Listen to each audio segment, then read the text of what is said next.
व्यासपीठावर विराजमान आजच्या या कार्यक्रमाचे सन्माननीय अध्यक्ष विद्यापीठाचे प्रकुलगुरू दामा सर,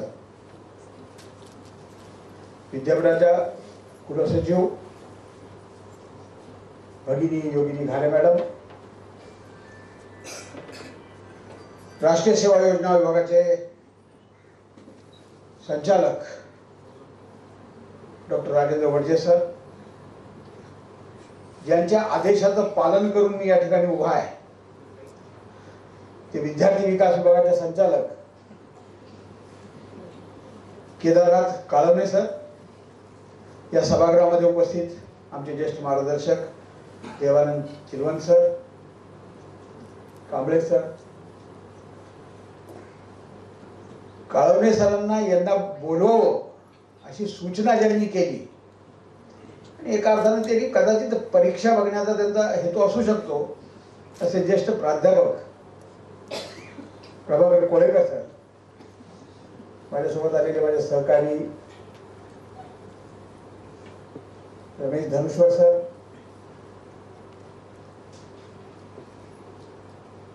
दोन युवक या सभागृहामध्ये आहेत, त्यांचाही परिचय आपल्या सर्वांना व्हावा असं मला वाटतं. विद्यार्थी परिषदेचे दोन पूर्णवेळ कार्यकर्ते या ठिकाणी उपस्थित आहेत, ते दोघेही आपल्याला नमस्कार करतील. एकाचं कार्यक्षेत्र पुणे आहे आणि दुसऱ्याचा कार्यक्षेत्र आपल्याच दरबारामध्ये असणारा. हा परिचय यासाठी दिला की 21व्या शतकामध्ये मी, माझं कुटुंब, माझा मोबाईल, माझं वाहन, माझी सुखसोय, उशिरापर्यंत विश्रांती, मला काय मिळेल अशी भूमिका न बाळगता आपलं शिक्षण पूर्ण झाल्यानंतर आपल्या आयुष्यातली काही वर्ष समाजासाठी देण्याची भावना मनात ठेवून संघटन सांगेल त्या ठिकाणी आपलं घर कुटुंब सर्व सोडून त्या ठिकाणी काम कसं करावं त्याचा एक वस्तुपाठ आपल्या सर्वांसमोर उपस्थित करण्यासाठी आम्ही दोन्ही कार्यकर्ते आणि त्यांचा मार्ग ज्यांनी प्रशस्त केलेला आहे, जे या सोलापूर नगरीचे त्यांचाही उल्लेख या ठिकाणी करतो, ते माननीय चंद्रवीरजी बनकोर. त्यांनी आयुष्यातली आपली काही आपले दर्शन जर असं काही दिलं तर बरं होईल, म्हणजे माझा पुढचा मार्ग झाला थोडा सोपा होईल. त्याला खूप पहिल्यांदा माहीत असेल की पूर्ण काम तुम्ही केलंय, म्हणजे आयुष्यातली काही 2, 4, 5, 7 वर्ष समाजासाठी दिलेली आहे. आणि या सभागृहामध्ये उपस्थित सर्व देशभक्त बंधू भगिनी, छत्रपती शिवाजी महाराजांच्या राज्याभिषेकाला 350 वर्ष पूर्ण झाली. 350वा राज्याभिषेक दिवस आपण साजरा केला आणि हे पूर्ण वर्ष 350 वर्ष म्हणून आपण साजरं करतो आहोत. 6 जून 1674ला महाराजांचा राज्याभिषेक झाला. 16 फेब्रुवारी 1630 महाराजांचा जन्मदिवस.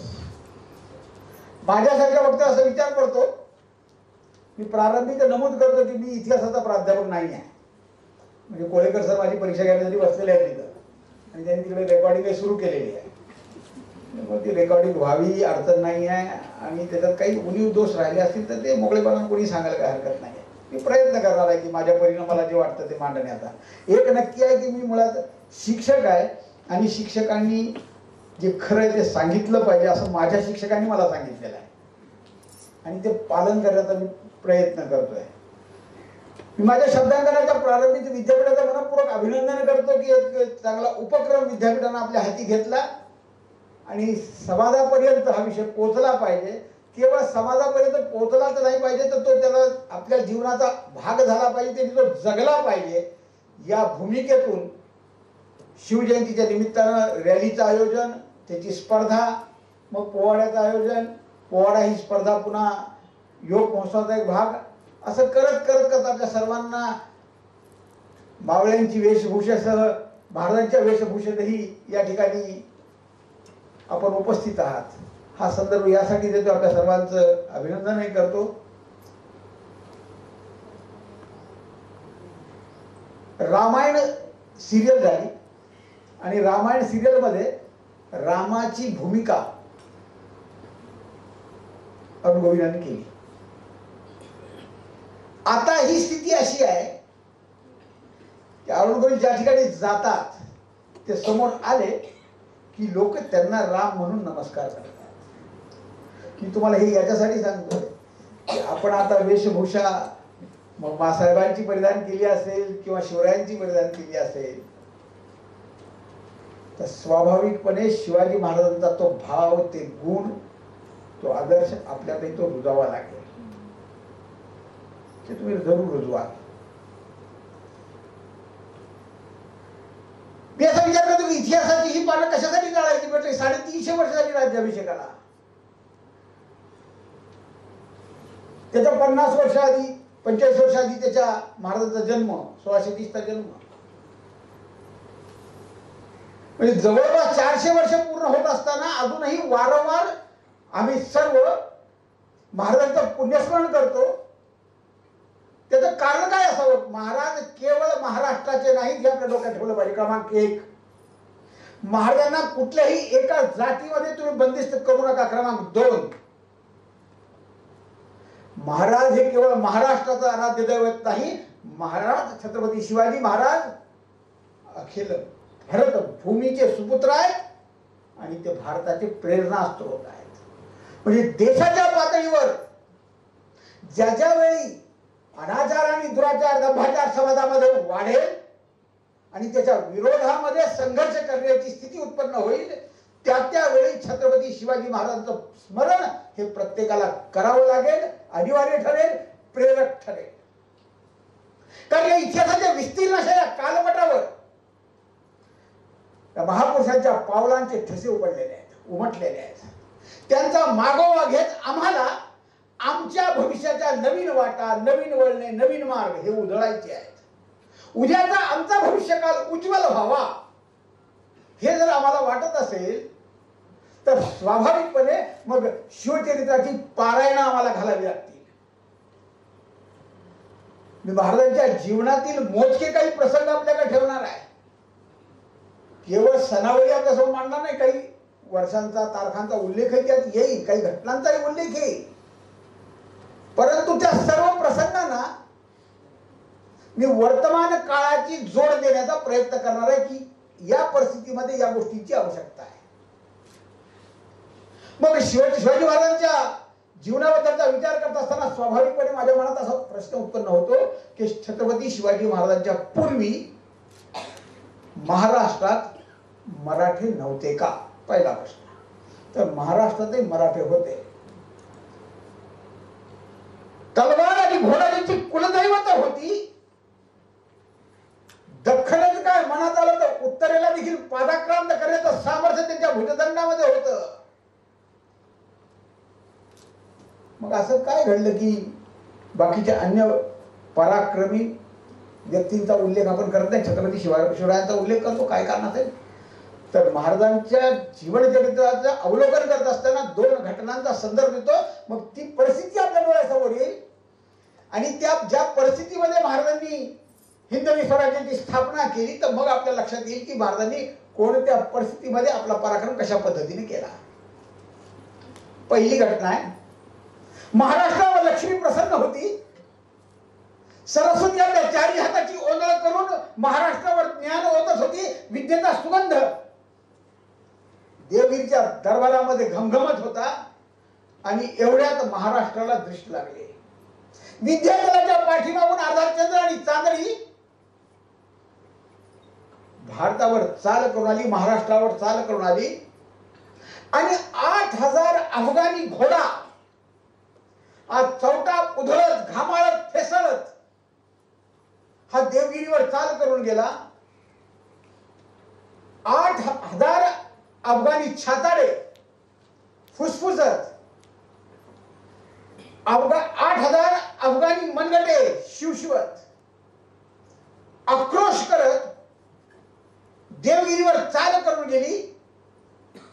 त्याचा मोर्चा होता अल्लाउद्दीन खिलजी आणि अल्लाउद्दीन खिलजीने आजचाच दिवस शनिवार आहे 6 फेब्रुवारी 1294 वार शनिवार 8000 पठाणांशी देवगिरीवर हल्ला केला. देवगिरीचा पाडाव झाला. राजा रामदेवरायाची कन्या जेठाई अल्लाउद्दीन खिलजीला भेट म्हणून देण्यात आली. अल्लाउद्दीन खिलजीने देवगिरी लुटली, संपत्ती लुटली, एका अर्थानं आमची अब्रूही लुटली म्हणायला हरकत नाही. मला असं वाटतं की मग पराक्रमी महाराष्ट्र त्यावेळेस काय करत होता. त्यावेळेस आमच्या महाराष्ट्रातील सर्व पराक्रमी मंडळी मंदिरात बसून एका गहन प्रश्नावर चर्चा करत होती, संन्यासाच्या मुलाला मुंज करू द्यायची की नाही. मला असं वाटतं देशावर संकट आलंय. आपण वेगळ्या संदर्भात असा तर विचार केला की मी आता सोलापूर विद्यापीठाच्या सभागृहामध्ये मांडणी करतोय आणि अचानक विद्यापीठाच्या शेजारी एखादी दुर्घटना घडली तर आम्ही काय करावं.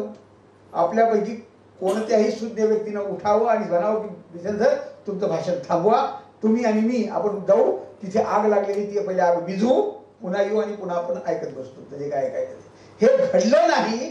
ज्या ज्ञानेश्वर महाराजांनी पसायदानामध्ये जगाच्या कल्याणाची आता विश्वात्मके देवे येणे वाग्य नेतो शावी पुढे तर माऊली म्हणतात जो जे वांछिल तोथे जाहो असं म्हणणाऱ्या ज्ञानेश्वर माऊलींना देखील भीक द्यायची की नाही अशा प्रश्नावर आपल्याकडे चर्चा सुरू होती. हे पहिलं उदाहरण. म्हणजे कोणत्या प्रश्नाला महत्व द्यावं, आवश्यकता कशाची आहे याचं भानच आम्ही विसरून गेलो होतो. दुसरी एक घटना सांगतो. निजामशहाचा दरबार सुटलेला आहे. आज आपली रॅली चालू होती. त्या रॅलीमध्ये छत्रपती शिवाजी महाराजांच्या पुतळ्याला आपण माल्यार्पण केलं आणि त्याच वेळेस पोवाडा सुरू होता. किती जणांनी ऐकला मला माहित नाही पोवाडा. त्या पोवाड्यामध्ये सुरू होता तोच संदर्भ या ठिकाणी देतो. तो आहे निजामशहाचा दरबार सुटलेला आहे आणि दरबार सुटल्यानंतर दरबारातला एक एक मानकरी आपापल्या मानाच्या वाहनावर आरूढ होऊन, कोणाला हत्तीचा मान आहे, कोणाला घोड्याचा मान आहे, कोणाला पालखीचा मान आहे, आपापल्या मानाच्या वाहनावर आरूढ होऊन तो सरदार निघालेला आहे. गर्दी आहे आणि या गर्दीमध्ये एवढ्यात खंडागळ्यांचा हत्ती पिसाळला. खंडागळे हे सरदार निजामाचे. खंडागळ्यांचा हत्ती पिसाळला आणि त्या पिसाळलेल्या खंडागळ्याच्या हत्तीने समोर येईल त्याला आपल्या सोंड्यामध्ये पकडायचं, आकाशात भिरकायचं, खाली आदळायचं, त्याच्यावर पाय द्यायचा आणि पुढे तो जायचा. हा पिसाळलेला हत्ती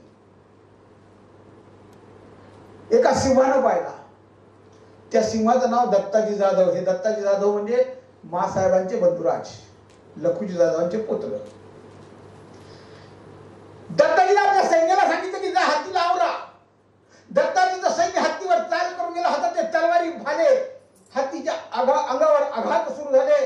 हत्तीच्या मस्तकावर बसलेला माहूत त्याच्या गंडस्थलावर अंकुशाचे आघात करतोय. सैन्यांच्या तलवारी भाल्यांचे आघात आणि मस्तकावर बसलेला तो बाहूत त्याच्या अंकुशाच्या आघाताने हत्तीच्या मस्तकातून रक्ताच्या चिरकांड्या बाहेर पडायला लागल्या. थोड्याच कालावधीमध्ये हत्ती शेंद्राच्या पहाडासारखा माखून गेला, लाल रुंद माखून गेला. परंतु हत्ती आवरला जात नाहीये. हत्ती आपल्या सैन्याला नियंत्रणात येत नाही हे पाहिल्याबरोबर त्या सिंहानं प्रत्यक्ष स्वतः आपली शमशीर उपसली आणि दत्ताजी जाधव जातीनं चाल करून हत्तीवर गेले. हत्तीनं पाहिलं एक नवीन सावध समोर आलाय. हत्तीनं आपला मोर्चा वळवला, दत्ताजीवर चाल केली. दत्ताजी समोर होता. दत्ताजीच्या अंगावर हत्ती येतोय पाहिल्याबरोबर दत्ताजीने हत्तीला बगल दिली आणि दत्ताजी हत्तीच्या पाठीशी गेला.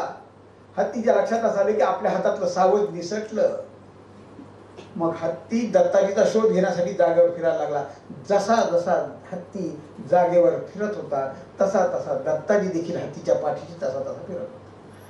दत्ताजी सापडत नाही पाहिल्यानंतर हत्तीनं आपली सोंड सोडली आणि आपल्या सोंडेच्या मार्फत दत्ताजीचा शोध सुरू केला. आपल्या सावजाचा शोध हत्तीनं आपल्या हत्तीच्या सोंडेच्या मार्फत सुरू केला. ज्या क्षणाची दत्ताजी वाट पाहत होता तो क्षण आला होता. हत्तीनं सोंड सोडली होती. दत्ताजीनं उड्डाण भरलं आणि दत्त म्हणून दत्ताजी हत्तीच्या समोर आला. आपल्या समशेरीला आज्ञा दिली, आपल्या आराध्य देवतेचं नाव घेतलं आणि समशेर चालवली. दत्ताजीच्या समशेरीनं काम केलं. हत्तीचं ऐश्वर्य संपलं. हत्तीची सोंड कापल्या गेली. रक्ताचा पाट व्हायला लागला. हत्ती चित्कार करत खाली कोसळला. घटना एवढीच घडली असती तर इतिहासकाराने याची नोंद घेतली नसती, माझ्यासारख्याला वाचायला मिळाली नसती आणि मी ती तुम्हाला सांगितली नसती. घटना एवढीच घडली नाही. जेव्हा दत्ताजी हत्तीवर चाल करून निघाला त्यावेळेस दत्ताजीला एकाला आरोळी दिली. दत्ताजी हत्तीला आवरा परंतु हत्तीला मारू नका कारण हत्ती मानाचा आहे. ही आरोळी होती दुसऱ्या सिंहाची. त्या सिंहाचं नाव आहे संभाजी भोसले. मी दत्ताजीला म्हटलं होतं की हत्तीला मारू नको, पण दत्ताजीला माझं ऐकलं नाही. दत्ताजीला हत्ती मारला. म्हणून दुसऱ्या सिंहानं आपली शमशेर उपसली आणि संभाजी भोसले दत्ताजीवर चाल करून आले. संभाजी भोसले आणि दत्ताजी जाधवांची झुंज सुरू झाली. संभाजी भोसलेच्या हातून दत्ताजी जाधव मारला गेला. वाण्यासरशी मारता लखुजी जाधवांच्या कानावर पोचली की तुमच्या मुलाला दत्ताजीला मारलं. संभाजी भोसल्यानं म्हणजे तुमच्या जावयाच्या भावानं, शहाजीराजांचे भाऊ संभाजी म्हणजे भोसले कुळात 3 संभाजी, एकापेक्षा एक पराक्रमी परंतु अत्यंत वाईट स्थितीत तिघेही मारले गेले. एक संभाजी शहाजीराजांचे बंधुराज, दुसरे संभाजी शिवाजी महाराजांचे बंधुराज, तिसरे संभाजी शिवाजी महाराजांचे पुत्र. तिन्ही प्रचंड पराक्रमी. लखुजी जाधवांच्या कानावर वार्ता पडली. शहाजीराजांचे बंधुराज तुमची कन्या मासाहेब जिजाऊ त्यांचे दीर संभाजी भोसलेंनी तुमच्या मुलाला दत्ताजीला मारलं. लखुजी जाधवांनी आपली शमशेर उपसली, आपल्या मिशीला पीळ भरला आणि शपथ घेतली की जोपर्यंत संभाजीच्या रक्तानं माझ्या शमशेरीला स्नान घालणार नाही तोपर्यंत शमशेरीला म्यान दाखवणार नाही. नग्न तलवार घेऊन लखुजी जाधव निघाले. लखुजी जाधव संभाजीवर चाल करून आले. लखुजी जाधव आणि संभाजी भोसल्यांचं युद्ध सुरू झालं. लखुजी जाधवांच्या हातून संभाजी भोसला मारला गेला. जाधवांची मंडळी आली. दत्ताजी जाधवचं प्रेत घेऊन गेली. भोसल्यांची मंडळी आली. संभाजी भोसल्याचं प्रेत घेऊन गेली. जाधवांची मंडळी रडत होती दत्ताजी जाधवसाठी. भोसल्यांची मंडळी रडत होती संभाजी भोसल्यांसाठी. इतिहासकार बाबासाहेब पुरंदरे असे लिहितात की मासाहेब माता जगदंबे समोर आपला पदर पसरून रडते आहे आणि माता जगदंबेला विचारते की जगदंबे मी कोणासाठी रडू? मी माझा भाऊ दत्ताजीसाठी रडू की माझा दीर संभाजीसाठी रडू? पुरंदरे लिहितात ते मासाहेब म्हणते की मी माझा भाऊ दत्ताजीसाठी रडत नाही, मी माझा दीर संभाजीसाठी रडत नाही, मी रडतो अवघ्या नादार महाराष्ट्रासाठी की ज्याच्याकडे सामर्थ्य पराक्रम आहे. फक्त हा पराक्रम आणि हे सामर्थ्य कोणाच्या चरणी व्हावं याची अक्कल नाहीये. कारण दरबार निजामशाहाचा, हत्ती खंडागळाचा लढता जाधव आणि भोसले.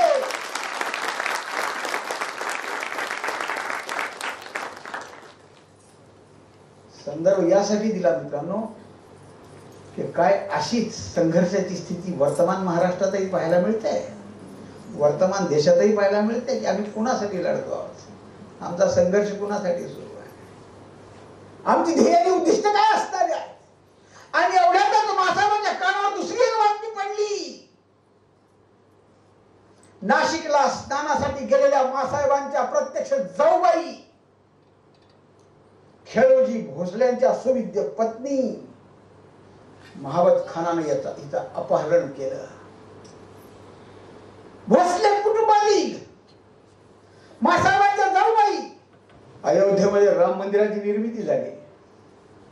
500 वर्षाचा कलंक धुवून काढला.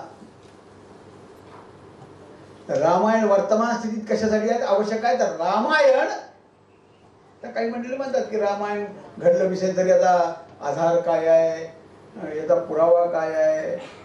आता मी म्हटलं पुरावा द्यायला मी त्यावेळेस नव्हतो.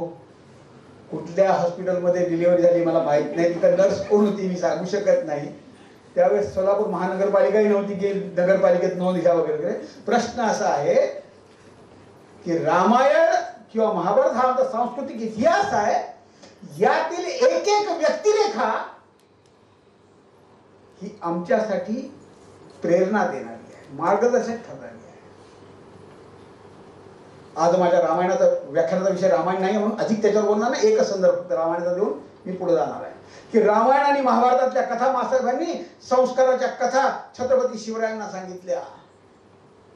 आणि मग रामायणातली ही कथा, कोणती कथा की ज्यावेळेस रावणानं सीतेचं अपहरण केलं, जात असताना सीतामातेनं आपल्या शरीरावरची आभूषणं तोडून फेकली, सीतामातेचा शोध सुरू झाला.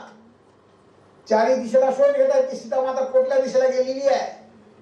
मग एका दिशेला गेलेल्या वानरांना काही दागिने सापडले, त्यांनी ते दागिने गोळा केले, आणले आणि रामासमोर ठेवले आणि रामाला विचारलं हे दागिने सीतेचे आहेत का पहा. जर हे दागिने सीतामातेचे असतील तर ज्या दिशेला हे दागिने सापडले त्या दिशेला आपण सीतामातेचा शोध घेऊ. रामायणकार लिहितात की शोकमग्न होते राम, पत्नी वियोग आहे, डोळ्यामध्ये अश्रू होते, समोर काही दिसत नव्हतं. म्हणून रामाने ते दागिने लक्ष्मणाला पाहायला सांगितले. लक्ष्मणाने एक दागिना उचलला, बाजूला ठेवला, दुसरा दागिना उचलला, बाजूला ठेवला, एक एक दागिना डोळ्यासमोर येत होता, पुढे जात होता. ओळख पडत नव्हती हे दागिने कोणाचे, डोक्यात लावण्याचे, कानात घालण्याचे, गळ्यात घालण्याचे आभूषण कोणाचे माहित नाही. परंतु एक दागिना डोळ्यासमोर आला आणि लक्ष्मणाचा चेहरा उजळला, ओळख पटली, अरे होय हा दागिना सीतामातेचा आहे. काय दागिना होता? रामायणकार लिहितात, लक्ष्मण असं म्हणतात की ना हम जानामि केयुरे ना हम जानामि कुंडले पुरे तो भाई जानामि नित्यम पदावी देता. यातील केयूर कुंडल मला माहित नाहीत, कानात घालण्याची, डोक्यात घालण्याची, गळ्यात घालण्याची आभूषणं कोणाची आहे. केयूर कुंडल कुणाचे मला माहित नाही. ना हम जानामि केयुरे ना हम जानामि कुंडले, मग नुपुरे तो भाई जानामि नित्यम पदावी देता. यातील नुपुर मी तेवढी ओळखतो. नुपुर हा पायात घालण्याचा अलंकार. मी जेव्हा वनवासाला निघालो तेव्हा माझ्या माता सुमित्रेने सांगितलं की बाळ, तुला ज्या ज्यावेळेस आईची आठवण येईल तेव्हा तू आई समान असणाऱ्या वहिनीचे दर्शन घेत जा. मी आईचं स्मरण करून वहिनीचे दर्शन घ्यायला जायचो तर माझी नजर तिच्या पायातील नुपुरावर पडायची. मी नक्कीवर काय शिकवतात लक्ष्मण? लक्ष्मण सीता शिकवतात परस्त्रीकडे पाहत असताना आमची दृष्टी तिच्या पायाकडे असावी, अंतर्मनामध्ये मातृत्वाचा भाव असावा.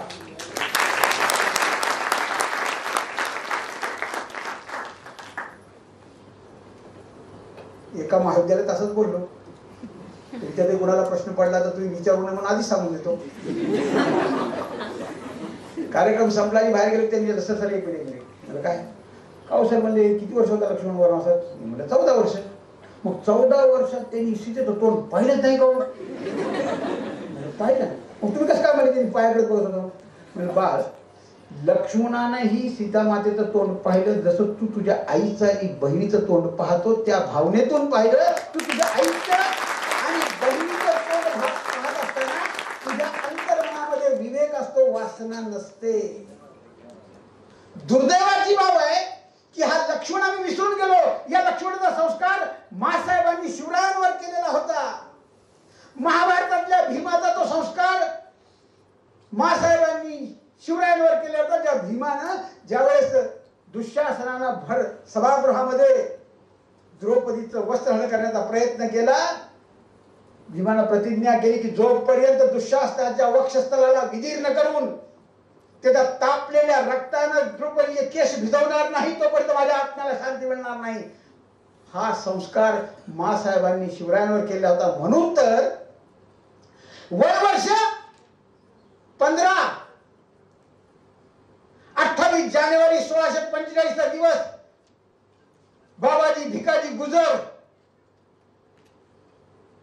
गावच्या पाटलांनी गावातील एका महिलेसोबत दुर्व्यवहार केला.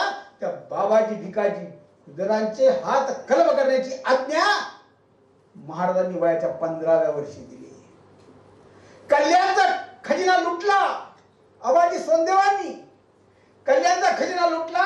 लुटीत संपत्ती मिळाली. लुटीतल्या संपत्तीच्या सोबत कल्याणच्या सुभेदाराची सून देखील सोबत त्यांनी आणली. दरबार भरलेला आहे. लावण्याची रूपवती कल्याणच्या सुभेदाराची सून समोर उभी आहे. त्या काळातला अलिखित नियम असा होता की लुटीतील संपत्ती ही राजाची आणि लुटीत मिळालेल्या स्त्रिया महाराज भेट म्हणून देतील. त्यांच्या सर्वांचा दरबार स्तब्ध बसलेला आणि विचार करतोय ही लावण्याची रूपवती आता महाराज कुणाला भेट देणार? एखाद्या सेनापतीला उपहार मिळणार की आबाजी सोनदेवाला भेट म्हणून मिळणार? कोणाला भेट मिळणार? लावण्याची रूपवती समोर उभी आहे, 17-18 वर्षाची होती. कल्याणच्या सुभेदाराची सून. कोणत्या कल्याणच्या सुभेदाराची सून? शत्रूची सून. महाराजांचं आगमन झालं, महाराज आसनस्थ झाले. महाराजांच्या मुखातून वाक्य काय बाहेर पडावं? प्रत्यक्ष माता माद्रीचे चेड पाहिल्याच्या नंतर तो मनोविजय साक्षात युधिष्ठिराला मिळवता आला नाही, तो मनोविजय महाराजांनी मिळवला. मेनकेचं सौंदर्य अवलोकिल्यावर जे इंद्रियाचं दमन विश्वामित्राला करता आलं नाही, ते इंद्रिय दमन महाराजांनी केलं. आणि महाराजांनी आज्ञा दिली की खना नारायणाची ओटी भरा आणि सुखरूपीची रवानगी करा. कोण होती स्त्री? शत्रूची स्त्री, शत्रूची पत्नी, शत्रूची सून, शत्रूची भार्या, शत्रूची दुहिता, ज्या शत्रूनं आमच्या असंख्य माता भगिनीवर बलात्कार केलेला होता.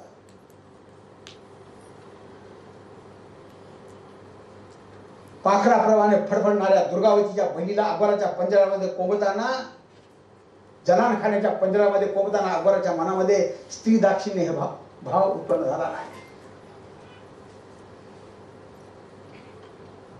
अशा शत्रूची लेक, शत्रूची दुहिता, शत्रूची कन्या, ती जरी शत्रूची कन्या, शत्रूची मुलगी, शत्रूची बहीण असेल तरी प्रत्येक स्त्री ही माझी माता किंवा भगिनी समान आहे, असा एक उच्च कोटीचा आदर्श देणारा, या प्रकारचा संदेश देणारे छत्रपती शिवाजी महाराज आहेत. त्यांचं स्मरण आज का करावं वाटतं? त्याचं कारण हे आहे की कुठेतरी उल्हासनगरमध्ये वर्तमानपत्रामध्ये आपण बातमी वाचतो की उल्हासनगरमध्ये रिंकू पाटील वर्गामध्ये पेपर द्यायला गेली आणि पेपर देत असताना काही गुंड आले आणि गुंडांनी हजारो लोक होती, हजारो लोकांच्या समोर विद्याप्रभू देसाईची हत्या झाली. कुणीही महाराष्ट्रातला मर्द मावळा समोर आला नाही. विचारावं तिथं 4 गुंड होते, 1 शिक्षक होता असं तुम्ही म्हणा, तिथं तर हजारो लोक होते. नाही सर, हे मुंबईमध्ये घडलं, आमच्याकडे नाही घडलं. मी म्हणलं ही फक्त मुंबईत घडतं असं नाही आहे, हे अमृता देशपांडे म्हणून सांगलीत घडतं. नाही, ते सांगली सर तिकडे आहे. म्हणजे ही शेजारी तुम्ही लातूर जिल्ह्यात घडतं सत्वगुणी जाधव. नाही सर, तो लातूर जिल्हा आहे ना, तो खूप लांब आहे, अलीकडे तुळजापूर आहे, धाराशिव आहे, आम्ही सोलापूर. सूर्यवंशी म्हणून हे सोलापूरमध्ये घडतं, हे सोलापूरमध्येही सूर्यवंशी म्हणून घडतं. दुर्दैवाची बाब आहे, याची आम्ही चिंता करत नाही.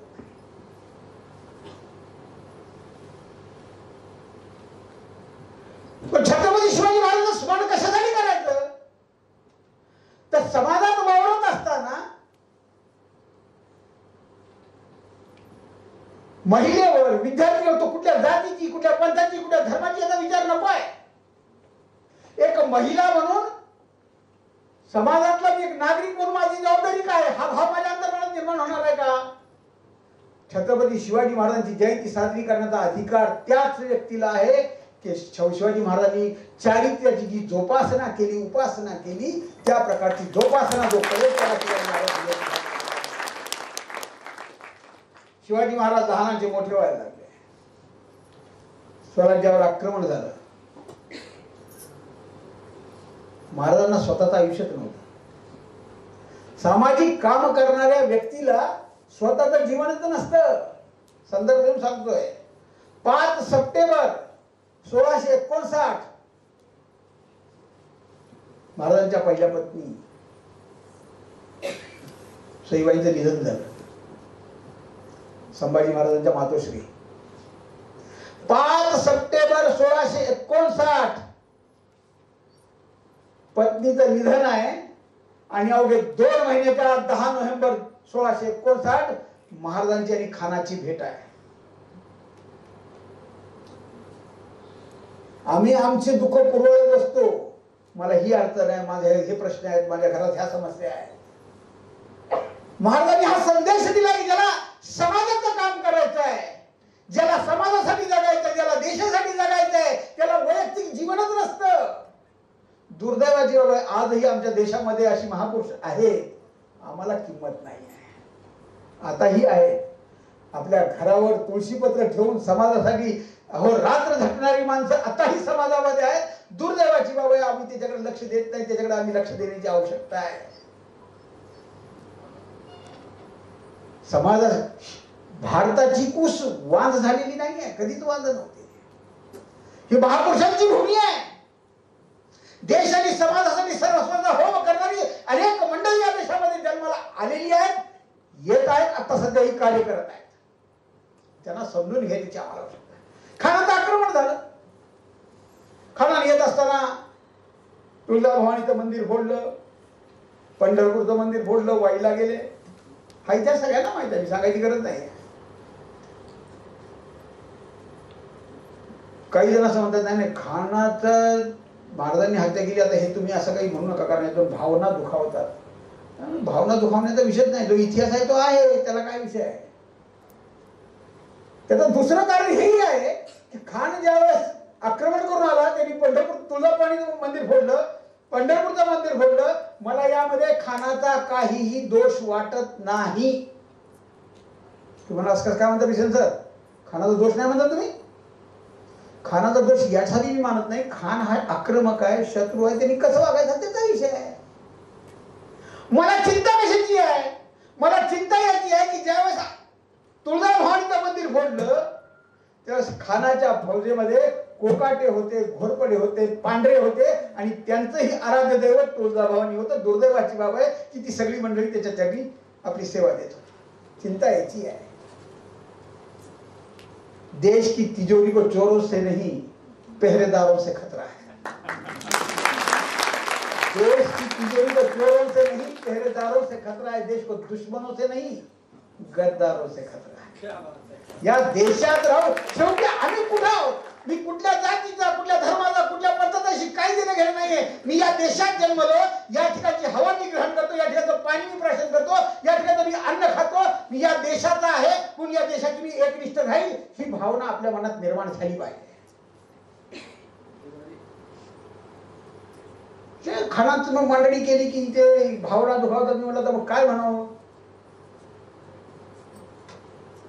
काय म्हणा. आता एक रामदास फुटालेंनी आपल्यापैकी किती जणी कविता वाचली आहे मला माहित नाहीये, नाव सांगून ठेवतो. पुस्तकाचं नाव खूप छान आहे, कधी संदर्भ मिळाला तर नक्की वाचा. म्हणजे मी विद्यार्थी असताना ते सबंध पुस्तक मी पूर्ण पाठ केलेलं होतं, पूर्ण कविता पाठ केलेल्या आहे. आणि तुम्हाला विश्वास बसताना की तुम्ही असं म्हणा असं फेकतायत, जर कोणाची इच्छा असेल तर आताही या. आता मी त्यातल्या अर्ध्या कविता तर नक्की पूर्ण म्हणून दाखवतो. आताही दाखवतो. त्यावेळेस मला चांगलं आठवतं की त्यावेळेस त्या पुस्तकाची किंमत होती फक्त 25 रुपये. एक पुरस्कार त्यावेळेस मला 51 रुपयाचा मिळाला. त्यातले 25 रुपये घालून त्यांनी 25 रुपयाचं पुस्तक घेतलं. ते माझ्या अजूनही वैयक्तिक ग्रंथालयात आजही आहे. त्या पुस्तकाचं नाव आहे सफेद टोपी लाल बत्ती. आता किंमत वाढलेली आहे, त्यावेळेस 25 रुपये होती. त्यात एक खूप छान कविता रामदास फुटाणे लिहिली. आता कोणाच्या तरी भावना दुखावतात म्हणून मी काय म्हणू. प्रतापगडावर अफजल खानानं आत्महत्या केली होती. शिवाजीची फौज तिथं श्रद्धांजली वाहण्याकरता गेली होती. लाल महालामध्ये खानानेच महाराजांची बोट छाटली होती, म्हणून तर महाराजांनी वाघनखं घातली होती. प्रयत्न करून करून ही औरंगजेब हिंदू होत नव्हता, म्हणून संभाजी स्वतःचे डोळे फोडून घेत होता. आता असं इतिहास सांगायला असं नाही आहे. जे आहे ते आहे. ज्या चुका झाल्या त्यामुळे दुरुस्त करायला लागतील. जे चुकी झाली ते दुरुस्त व्हावं लागेल. पण मी या देशात राहून जर एखाद्या विद्यापीठामध्ये भारत तेरे तुकडे होंगे या प्रकारच्या जर घोषणा कोणी करत असेल तर ते आम्ही सहन करणार आहोत का? त्या कोणीही सहन करणार नाही. आणि आतापर्यंत झाला हे ठीक आहे, कारण आपला समाज हा खूप शोषिक आहे, खूप सहन करतो आम्ही, सहिष्णू आहोत आम्ही. परंतु सहिष्णू आहोत याचा अर्थ आम्ही दुर्बल नपुंसक नाही, हेही समजून घेतलं पाहिजे. वेळ आल्याच्यानंतर आमच्या संतांनी आम्हाला सांगितलंय की विंचू देवाऱ्यासी आला पूजा नावडे त्याला तेले पैजाराचे काम अधमासी तो अधम. तुकाराम महाराज म्हणतात विंचू देवाऱ्यावर आला म्हणून त्याची पूजा करू नका. मला मान्य आहे की हा महाराष्ट्र हा माऊलींचा आहे, ज्ञानोबा माऊलींचा आहे. माऊलींनी सांगितलं की आता विश्वात्मके देवे जो जे वांछिल तो त्याला हो प्राणी जातं, हे माऊली म्हणतात, हे बरोबर आहे. पण हा जसा ज्ञानोबा माऊलींचा महाराष्ट्र आहे तसाच हा तुकोबारायांचाही महाराष्ट्र आहे. आणि तुकोबाराय म्हणतात विंचू देवाऱ्यासी आला पूजा नावडे त्याला तेले पैजाराचे काम अधमाची तो अधम. पायी झाला सेनारू त्याला बांधिला कापरू तेले बिबव्याचे काम अधमाशी तो अधम. या देशात राहून या देशाच्या विरोधात जर कोणी बोलणार असेल तर या देशाचा पुत्ररूप समाज आता सहन करणार नाही. हे आम्हाला केव्हा तरी सांगावं लागेल. महाराज लहानाचे मोठे होत आहेत. महाराजांनी आपल्यासोबत सवंगडी गोळा केलेले आहेत. म्हणजे हत्तीच्या बळाची, सिंहाच्या छातीची, पर्वताच्या सामर्थ्याची, पोलादी मनगटाची अशी संबंध मंडळी महाराजांनी गोळा केली. किती उदाहरणं द्यायची. या सर्व मंडळींच्या बद्दल महाराजांच्या भावना काय होत्या तेही आपण नीट समजून घेतल्या पाहिजे.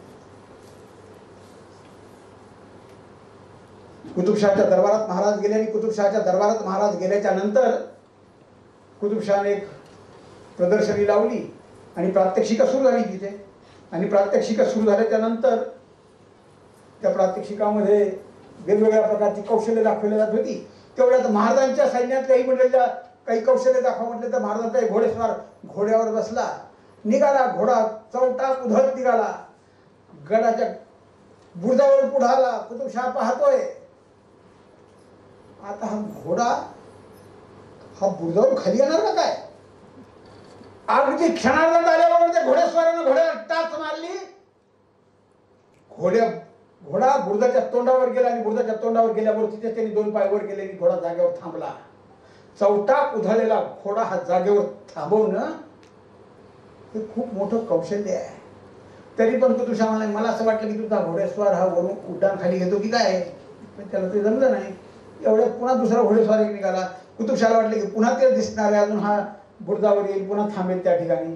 आणि पाहत होता का तो घोडेस्वार घोड्यासह बुरुजावरून खाली. कुतुबशहाला आश्चर्य वाटलं. परंतु आता महाराजांना आश्चर्य कसं दाखवायचं, आपला कमीपणा कसं दाखवायचा. म्हणजे महाराज तुमच्या सैन्यामध्ये फक्त घोडे दिसत आहेत, हत्ती दिसत नाहीत, कमी आहेत का हत्ती. महाराज म्हणले की दोन कारण आहेत. माझा प्रत्येक मावळा हत्तीच्या सामर्थ्याचा आहे आणि हत्तीवर जाणारा गणी हत्ती पुन्हा खूप सोपं असतं. घोड्यावर मारणं अवघड आहे, कारण घोडा तीव्र गतीनं धावत असतो, चपळ असतो. हत्तीवर तसा गोष्टीनं खूप सोपं आहे म्हणून आम्ही हत्तीवर लढाई कमी करतो. तुमचा प्रत्येक मावळा हत्तीचा सामर्थ्याचा आहे, म्हणजे का हत्तीसोबत झुंज देऊ शकतो का. महाराज हो, प्रत्येक माझा मावळा हत्तीला झुंज देऊ शकतो. 10 सरदार बाजूला उभे राहिलेले आहेत. कुतुबशहा विचारलं कोण झुंज देऊ शकतो हत्तीच्या सोबत. महाराज कोणी निवडा. कुतुबशहाने नजर फिरवल्यानंतर 5 फूट 3 इंच उंचीचे यसाची कंग दिसले, सगळ्यात छोटे. ते म्हणजे हे सुद्धा हत्तीशी झुंज देतील का. महाराज म्हणे हो देतील. म्हटल्याबरोबर यसाजी कंगला पुढे बोलवलं. यसाजी आला. यसाजीला आनंद झाला की आता परीक्षा आपल्याला याची संधी आलेली आहे. महाराजांना नमस्कार केला. यसाजीला थमशेर उपस्थित. यसाजीने वरून उड्डाण घेतलं, खाली हौद्यात उतरला. तिकडून हत्ती दारू पाजून मस्तवाल हाले केलेला एक हत्ती हौद्यात सोडला. यसाजीची आणि त्या हत्तीची झुंज सुरू झाली. यसाजीनं हत्तीला पाडलं. घामानं डवरलेला यसाजी पायऱ्या चढून वर यायला लागला. परंतु जोपर्यंत हत्तीशी यसाजी झुंज देत होता त्यावेळेस महाराज खाली मान घालून काही पुटपुटत होते. यसाजी जवळ आला. घामानं डवरलेला यसाजीनं महाराजांना मुद्रा केला. कुतुबशहा विचारतो की का तुम्हाला तुमच्या शिपायावर विश्वास नव्हता का, की तुम्ही मान खाली घालून बसले होते आणि काहीतरी म्हणत होते. महाराज म्हणे मी जगदंबेचं नाव घेत होतो, जगदंब जगदंब जगदंब. त्याचं कारण असं की आमच्या हौशेसाठी ही हिऱ्यासारखी मोत्यासारखी माणसं ही डावावर लावणं हे एका राजाला शोभत नाही आहे. फक्त तुमच्या इच्छेखातर मी पाठवलेला होता, परंतु यसाजीचं काही बरं वाईट झालं असतं तर मी स्वतःला माफ करू शकलो नसतो. ही आपल्या एका श्रीधराबद्दलची भावना आता ती लोक पावत चालली. राजा कसा असावा तर जनतेच्या प्रती त्याची आस्था, आत्मीयता, आपुलकी असावी. महाराजांची 2 पत्र खूप बोलकी आहेत. महाराज असं म्हणतात की कोणाच्याही भाजीच्या देठाला हात लावू नका आणि कोणाचीही स्वराज्यावरची श्रद्धा ढळेल असं वर्तन करू नका. दुसऱ्या पत्रामध्ये महाराज लिहितात की संध्याकाळी झोपत असताना दिवा मालवून झोपा. तेलाच्या वासाने एखादा उंदीर येईल, दिव्याची वात ओढून येईल आणि गवताची गंजी पेटवेल. मग आमच्या घोड्यांना चंदी राहणार नाही. मग त्यांना जगवण्यासाठी आम्ही कोणाला तरी लूट करू आणि लोकांची स्वराज्यावरची श्रद्धा ढळेल. म्हणून असं वर्तन करू नका. या प्रकारची जनतेबद्दलची आस्था, आपुलकी, आत्मीयता असणारा हा जाणता राजा आहे. आताची आमची काय स्थिती आहे की आता स्थिती अशी आहे की एकदा का खुर्ची घरात आली ती घरातच फिरली पाहिजे. मी नाव कोणाचंही घेत नाही, तुम्ही तुमचं शोधा कोणाला कोणत्या संदर्भ लावायचे. आणि उदाहरणं खूप मिळतील, देशभरात खूप उदाहरणं मिळतील. एकदा का खुर्ची घरात आली की ती घरातच फिरली पाहिजे, विश्वास टाकणाऱ्या मतदारांची कायम जिंजिरली पाहिजे. मित्रांनो, याला तर म्हणतात राजकारण. ज्याच्यावर टाकला मी विश्वास त्यांनी तुला आमचं सर घेतात राजकारण. वडील, मुलगा, मुलगी, सून, नातू, परंपरा तीच आहे. या प्रकारची स्थिती नाही. मानवाचं वैशिष्ट्य हे पण आहे की कायदा हा सर्वांसाठी सारखा आहे. असं नाही की राजासाठी कायदा वेगळा आहे, शिपायांसाठी वेगळा आहे, जनतेसाठी आणखी तिसराच आहे. याचा परीक्षा घेण्यासाठी महाराज एके दिवशी गडावर आले.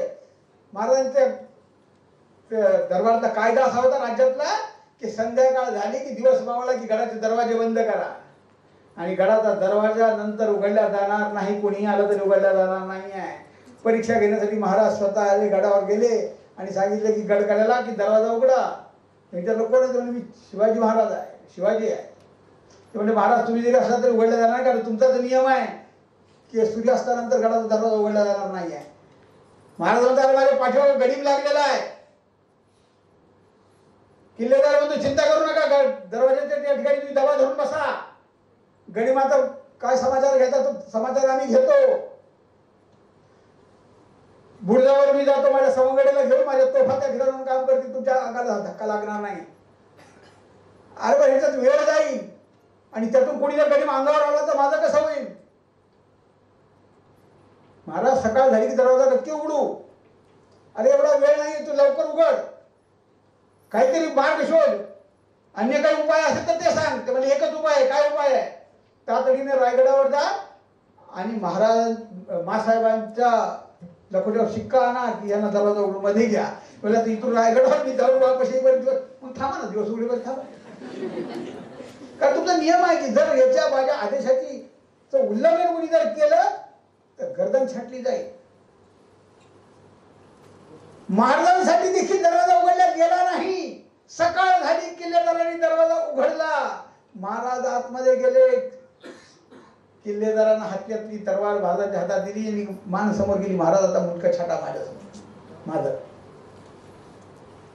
महाराज म्हणले तुझ्यासारखी मंडळी माझ्या राज्यात आहे, हा माझ्यासाठी अभिमानाचा आणि आनंदाचा विषय आहे.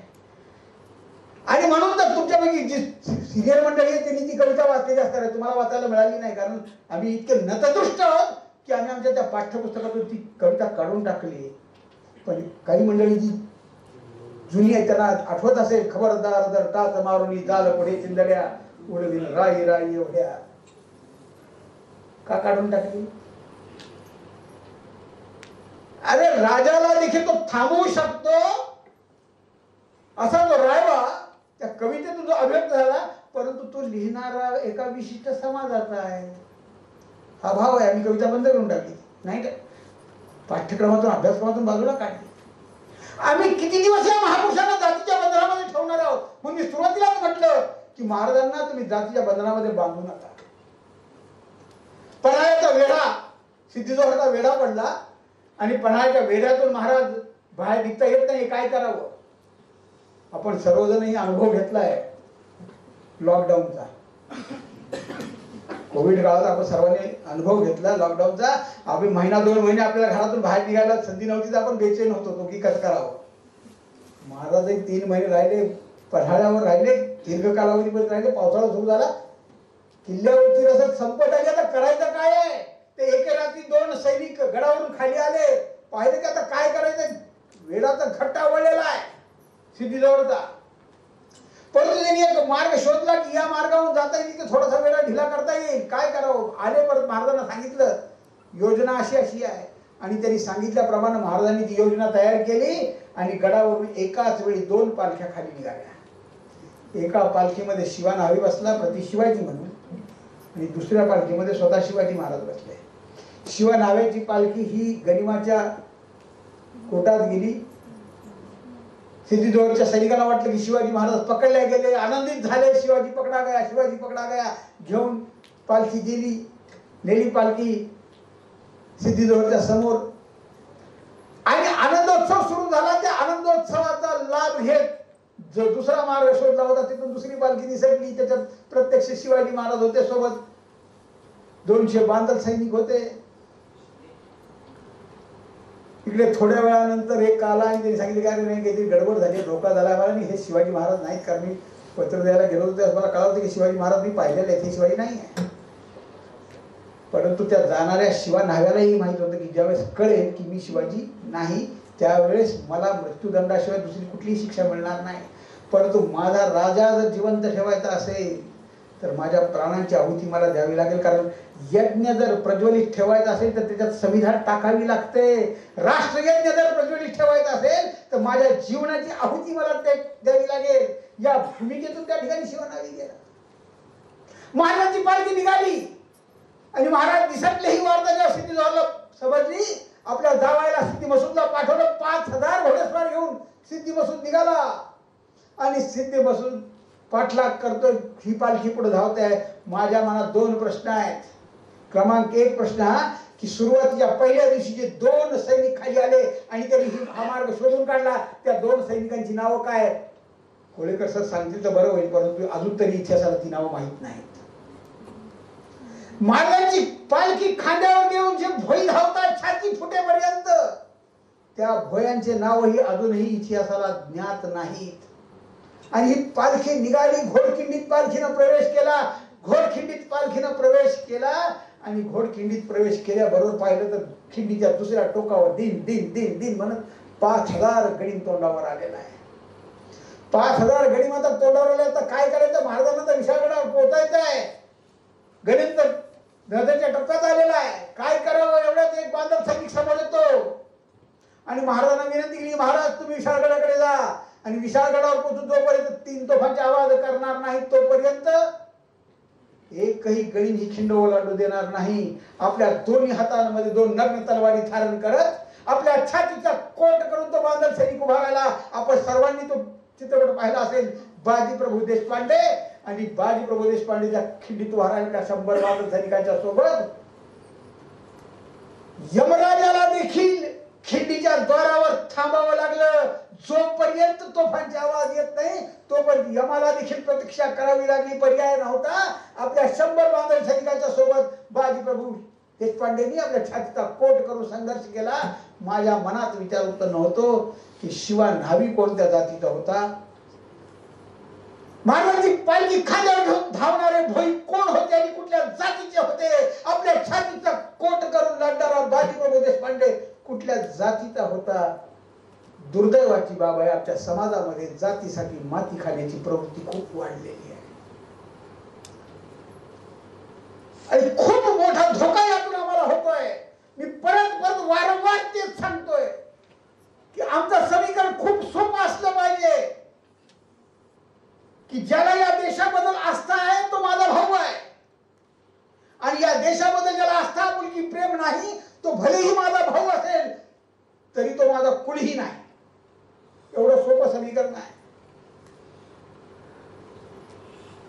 आम्ही किती दिवस महापुरुषांना जातीच्या भिंतीमध्ये बंदिस्त करणार आहोत. म्हणजे छत्रपती शिवाजी महाराज मराठ्यांचे, महात्मा फुले माळ्यांचे, डॉक्टर बाबासाहेब आंबेडकर दलितांचे, लोकमान्य टिळक ब्राह्मणांचे, सावरकर ब्राह्मण. कशाला भिंती निर्माण करतो आम्ही? या महापुरुषांनी स्वतःसाठी आपलं जीवन वेचलेलं नाही आहे. हे समस्त भारताचं लेणं आहे. भारताची महापुरुष आहे. त्यांचं स्मरण करणं हे आमचं आराध्य दैवत म्हणून त्यांचं स्मरण करणं हे आमचं परम कर्तव्य आहे. दुर्दैवाची बाब आहे की आम्ही विसरलेलो आहोत. आणखीन एक संदर्भ देतो आणि मग मी माझ्या उत्तरार्धाकडे म्हणजे शेवटाकडे येतो. वर्ष 1674 महाराजांच्या राज्याभिषेकाचं वर्ष. त्याच्या 1 वर्ष आधी एप्रिल 1673 आदिलशहाच्या दरबारातून एक वीर निघाला. त्याचं नाव बहलोल खान. आणि हा बहलोल खान स्वराज्यावर चाल करून आला. बहलोल खानाला संपवण्याचं ची जबाबदारी महाराजांनी आपले सरनौबत प्रतापराव गुजरांवर दिली. प्रतापराव गुजरांचं मूळ नाव कुर्तोजी गुजर, परंतु मिर्झा राजा जयसिंगांच्या छावणीमध्ये जाऊन ज्या प्रकारचा पराक्रम केला होता, तरी देखील मिर्झा राजांनी ज्याला सोडून दिलं गुजरांना, का सोडलं होतं तर त्याचं कारण होतं की मिर्झा राजांना हे दाखवायचं होतं की तुमचे असे पाठवले सैनिक माझं काही बिघडू शकत नाहीत, हे दाखवत छत्रपती शिवाजी महाराजांना खाली मान घालायला लागावी असे हा भाव मिर्झा राजांचा होता, म्हणून त्यांनी पाठवलं. म्हणून त्यावेळेसपासून महाराजांनी नाव कुर्तजी गुजरातचं बदलून प्रतापराव गुजर केलं. ते सरनौबत झाले पुढे जाऊन. त्या सरनौबतांवर ही जबाबदारी सोपवली. एप्रिलचा महिना एप्रिल 1673, एप्रिल 1673 बेलोर खान स्वराज्यावर चाल करून आला आणि स्वराज्यावर चाल करून आलेला बेलोर खानाचा बंदोबस्त करण्यासाठी महाराजांनी प्रतापराव गुजरांना पाठवलं. उमराणीच्या तळ्याच्या जवळ डोन नदी आहे, त्या डोन नदीला वेढा घातला प्रतापरावांनी आणि बेलोर खानाचं पाणी तोडून टाकलं. नियोजन हे होतं की आता उन्हाळ्याचे दिवस आहेत, एप्रिल महिना आहे, उन्हाळ्याच्या दिवसामध्ये सैन्यालाही प्यायला पाणी नाही आणि घोड्यांना आणि हत्तीलाही प्यायला पाणी नाही, काय करायचं. आणि पाण्यानं कासावीस झालेले हे सर्वजण शेवटी बेलोर खान प्रतापराव गुजरांना शरण आले. प्रतापराव गुजरांना शरण आल्याच्या नंतर प्रतापराव गुजरांनी त्याला माफी दिली. प्रतापराव गुजर माफी दिल्याच्या नंतर ही वार्ता महाराजांच्या कानावर गेली. महाराज त्या क्षणाला काही बोलले नाही. कालांतरानं परत गेलेला बेलोर खान आणखीन आघाडी उभी करून प्रचंड सैन्य घेऊन चाल करून आला आणि मोठं सैन्य घेऊन चाल करून आल्याच्या नंतर प्रतापराव गुजरांनी महाराजांच्याकडे अधिकची कुमक मागितली. अधिकची कुमक मागितल्यानंतर महाराजांनी एक पत्र लिहिलं प्रतापराव गुजरांना. प्रतापराव गुजरांना पत्र लिहिलं की पहिल्यांदा तुम्हाला खानाचा बंदोबस्त करण्यासाठी पाठवलं होतं, तर तुम्ही कुणाचीही परवानगी न घेता खानाला का सोडलं आणि आता पुन्हा नव्यानं तुम्ही कुमक मागता, म्हणजे आमचे सरनौबत त्याचं सामर्थ्य संपलं की काय, कोणत्या कुळात आपला जन्म झाला.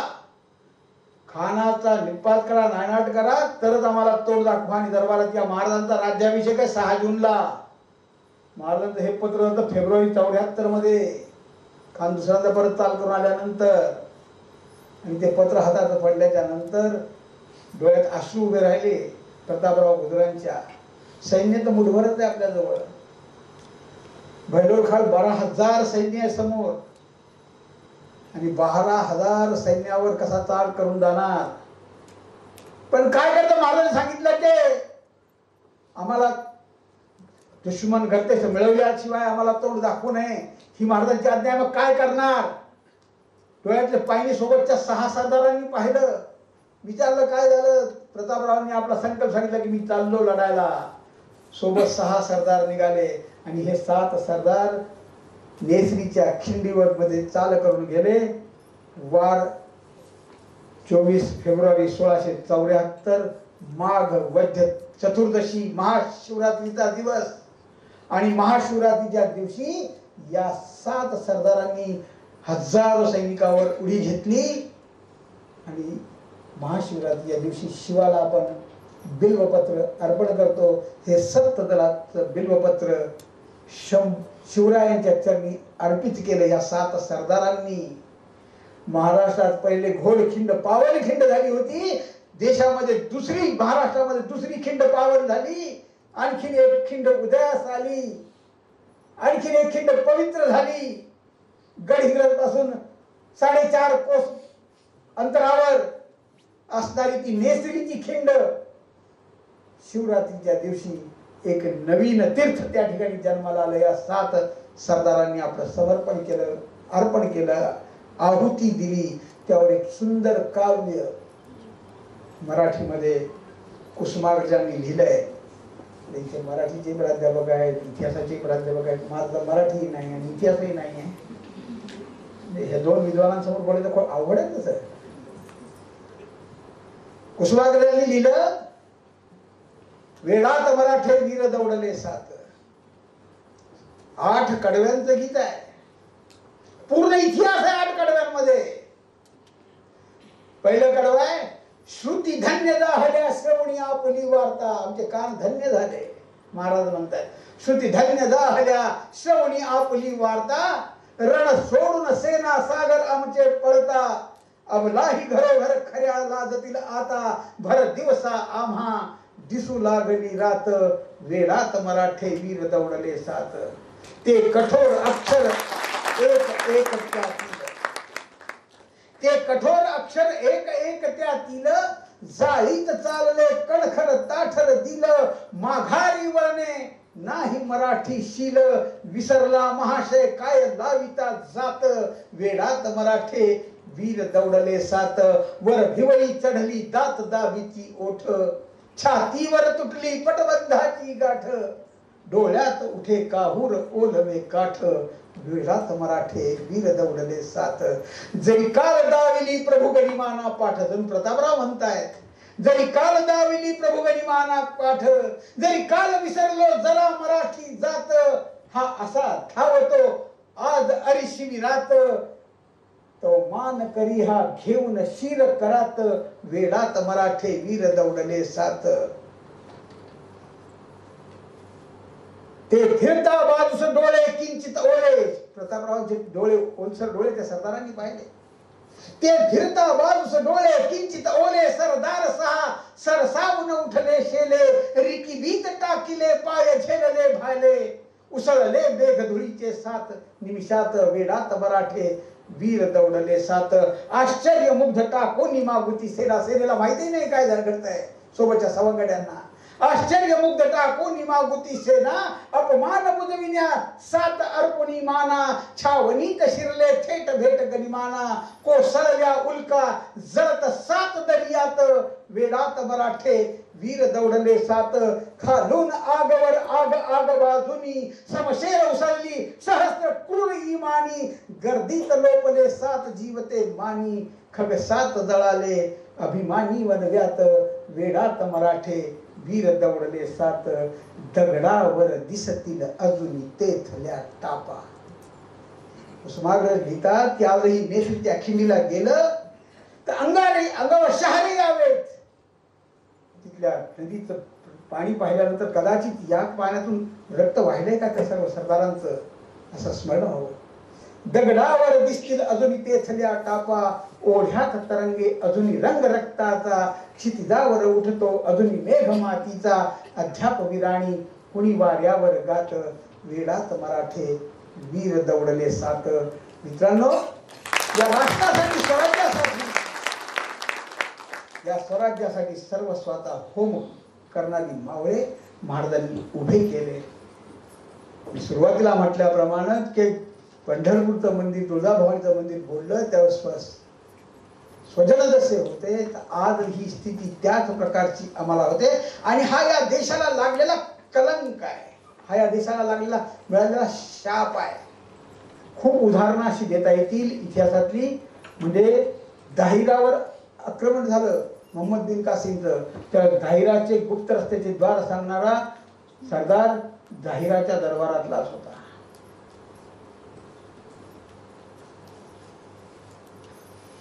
पृथ्वीराज चव्हाणांचे डोळे फोडले. पृथ्वीराज चव्हाणांच्या विरोधामध्ये विरोधकांना साथ देणारा चंदवर्द जयचंद याच मातीतला होता. अकबरासोबत महाराणा प्रताप झुंज देत आहेत. अकबराला साथ देणारा मानसिंग याच मातीतला होता. छत्रपती शिवाजी महाराज खानासोबत झुंजत आहेत. घोरपडे कोकाटे पांढरे याच मातीतले आहेत. शंभूराजांच्यावर जेव्हा आक्रमण झालं तर शंभूराजांची वार्ता पोहोचवणारी मंडळी देखील याच देशातली होती. ब्रिटिश या देशावर चाल करून आले, राज्य केलं. आणि ब्रिटिशांच्या कालावधीमध्ये पुण्यामध्ये चाफेकर बंधूंनी जो पराक्रम केला त्या चाफेकर बंधूंची वार्ता देणारे द्रविड बंधू याच देशातले होते. 1993 ला मुंबईमध्ये बॉम्बस्फोट झाला. आणि बॉम्बस्फोट झाला तर त्या बॉम्बस्फोटाची सर्व सामग्री या कार्यकर्त्यांनी त्याचा सर्वे नंतर केला रायगडाच्या समुद्र किनाऱ्यावर. तर त्या समुद्र किनाऱ्यावर सर्वे केल्यानंतर लक्षात असं आलं की 93च्या बॉम्बस्फोटाची सामग्री सगळी ती रायगडच्या समुद्र किनाऱ्यावर उतरविल्या गेली आणि ती एका ट्रकमध्ये भरून निघाली. केवळ 10,000 रुपये घेऊन तो ट्रक सोडणारा व्यक्ती याच मातीतला होता. 4 वर्षापूर्वी पुलवामा घडलं. 14 फेब्रुवारीला पुलवामामध्ये सैन्य जात आहेत आणि त्यांच्या सैन्याच्या त्या तुकडी ज्या बसमध्ये जाते ती बुलेट प्रूफ नाही याची वार्ता देणारी मंडळी जम्मू काश्मीरची देखील याच देशातली होती. म्हणून या देशात राहून या देशाबद्दल जर कोणी बेदिलीची आणि गद्दारीची भाषा करत असेल तर शिवरायांचं चरित्र वाचणाऱ्या मंडळींनी सावध वेळीच व्हावं एवढी एक अपेक्षा या ठिकाणी मी व्यक्त करतो. आणि जात असताना मग फक्त एवढंच मी म्हणेन, या देशाला तोडण्याचं स्वप्न आता कोणी पाहू नये. आम्ही शोषिक आहोत हे खरं आहे, आम्ही सहिष्णू आहोत हेही खरं आहे, परंतु आता समाज जागृत होतोय. ज्या पद्धतीनं अर्जुनाला संदेश देऊन उपदेश देऊन भगवान श्रीकृष्णानं जागृत केलं आणि एक दिव्यदृष्टी त्याला प्राप्त झाली, एका अर्थानं आता सबंध भारत हा हळूहळू त्या चिरनिद्रेतून जागृत होत आहे. आपण सर्वांनीही जागृत व्हावं आणि त्या जागृतीसाठी या शिवरायांच्या चरित्राची पारायण घालावी. खूप उदाहरणं वर्तमान स्थिती जोडण्यासाठी देता येतील, वेळेअभावी, कारण मला वेळ तसा 30 मिनिटाचा दिला होता, परंतु 30 मिनिटात संपवायला पाहिजे होतं, पण ते आता 50 मिनिटं झाली. त्यामुळे तुमच्यावर अन्याय होतो याची मला जाणीव आहे. पुन्हा एकदा मी आपल्यावर केलेल्या अन्यायाबद्दल आपली क्षमा मागतो. विद्यापीठानं मला या ठिकाणी आमंत्रित केलं, आपणही सर्वांनी शांतपणे ऐकून घेतलं त्याबद्दल आपल्या सर्वांचे मनपूर्वक आभार मानतो. आणि जात असताना रामदास महाराजांनी जे संदेश जो दिला की शिवरायांचे 8वे रूप, शिवरायांचा 8वा प्रताप, शिवरायांचा 8वा साक्षेप, की महाराज कसे होते. तर महाराज या देशामध्ये या मातीमध्ये या भूमंडळाच्या ठाई धर्मरक्षी ऐसा नाही या प्रकारची भाषा ज्यावेळेस महाराजांच्याबद्दल दिली जाते. या भूमंडळाच्या ठाई धर्मरक्षी ऐसा नाही, महाराष्ट्र धर्म राहिला काही तुम्हा कारणे. म्हणजे महाराजांच्यामुळं महाराष्ट्र धर्म राहिला, महाराष्ट्र राहिला आणि महाराष्ट्र राहिला म्हणून तुम्ही आम्ही राहिलो. म्हणजे भूषणच्या शब्दात जर सांगायचं असेल तर काशी जी की कला जाती मथुरा भी मस्जिद होती. म्हणजे शिवाजी महाराज समजायचे असतील तर शेवट सांगत असताना एवढंच सांगेल, शिवाजी महाराज समजायचे असतील तर हे वाक्य माझं नाही, श्रीमान योगीची, रणजित देसाईची कादंबरी आहे श्रीमान योगी, त्याची प्रस्तावना एका समाजवादी, मी जाणीवपूर्वक अंडरलाईन करतो, समाजवादी लेखकानं लिहिलेली आहे. ते लेखक आहेत नरहर कुरुंदकर. कुरुंदकर असं म्हणतात, हे माझं वाक्य नाही, हे कुरुंदकरांचं वाक्य आहे. ते कुरुंदकर असं म्हणतात की शिवाजी महाराज जर समजायचे असतील तर औरंगजेब समजावा लागेल. ज्याला औरंगजेब समजला त्याला शिवाजी महाराज समजतील, ज्याला औरंगजेब समजला नाही त्याला शिवाजी महाराज समजणार नाही. दोनच उदाहरणं आहेत. कशी तर औरंगजेबानं मंदिरं पाडली, मशिदी उभारल्या, महाराजांनी मुळात असलेली कोणतीही मशीद पाडलेली नाही. महाराजांनी मशीद पाडून मंदिर उभारलं, परंतु ती मशीद पाडली जी मुळात मंदिर होतं आणि त्या मंदिराचं रूपांतर मशिदीत झालेलं. पण मुळात मशीद असलेल्या कुठल्याही धर्मस्थळाला महाराजांनी हात लावलेला नाही. क्रमांक 2, औरंगजेबानं हिंदू धर्मातील मंडळींना जबरदस्तीनं असेल, आमिषानं असेल, मुस्लिम धर्मात प्रवेश दिला. छत्रपती शिवाजी महाराजांनी मूळतः मुसलमान असणाऱ्या कुठल्याही व्यक्तीला मुस्लिम धर्मातून धर्मांतरित केलेलं नाही. महाराजांनी मुसलमानाला हिंदू धर्मात प्रवेश दिला, परंतु त्या मुसलमानाला हिंदू धर्मात प्रवेश दिला की जे मुळात हिंदू होते. जसे की नेताजी पालकर मोहम्मद कुली खान झाले होते आणि त्याला पुन्हा आपल्या धर्मामध्ये त्यांनी घेतलं. बजाजी नाईक निंबाळकर होते, त्यांना आपल्या पुन्हा धर्मात केवळ धर्मवापसी घेतली नाही, घरवापसी केली नाही, तर त्याला आपल्या घरातली सोयरी सुद्धा केली, हे महाराजांचं मोठेपण आहे. म्हणून नरहर कुरुंदकरांच्या शब्दात मी सांगितलं की शिवाजी महाराज समजायचे असतील तर औरंगजेब समजायला लागेल, आणि ज्याला औरंगजेब समजला त्याला शिवाजी महाराज समजतील, ज्याला औरंगजेब समजला नाही त्याला शिवाजी महाराज समजणार नाही.